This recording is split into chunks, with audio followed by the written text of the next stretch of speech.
बऱ्याच जणींच्या कमेंट होत्या, तुझी मिरची भजी खूप छान होतात. तर मी वेगळं काहीच करत नाही. तर पीठ ॲक्च्युली मी वेगळं वापरते. वेगळं म्हणजे कसं, तर माझं पीठ जे बेसनचं असतं ते रवाळ असतं, एकदम बारीक नसतं. त्यामुळं काय करायचं, ते रवाळ पीठच घ्यायचं आणि त्याच्यात जिरे चोळून घालायचे, ओवा घालायचा, खायचा सोडा, मीठ आणि तेल एवढे इन्ग्रेडियंट घालायचे. पाणी न घालता तेलाचं जे असतं ना पीठ, ते तेलाबरोबर चांगलं हातानं चोळून घ्यायचं. तुम्ही बघू शकता मी कसं चोळून घेत आहे. पाणी नंतर घालायचं. असं मस्त असं चोळून घेतल्यानंतर कसं भजी फुलतात, आतून कच्ची राहत नाहीत आणि एकदम छान होतात विकतसारखी.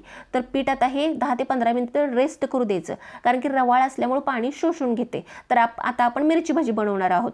आता तुम्ही 15 मिनिटात ते 20 मिनिटांनी बघू शकता ते पाणी पूर्ण त्या पिठानं शोषून घेतलंय. पुन्हा हे बॅटर लूज करायचं, त्याच्यात मिरची टाकायची आणि लूजच बॅटर असावं आणि त्याचेच भजी मिडियम आचेवर आणि थोड्या लो फ्लेमवर असे तळून घ्यायचीत.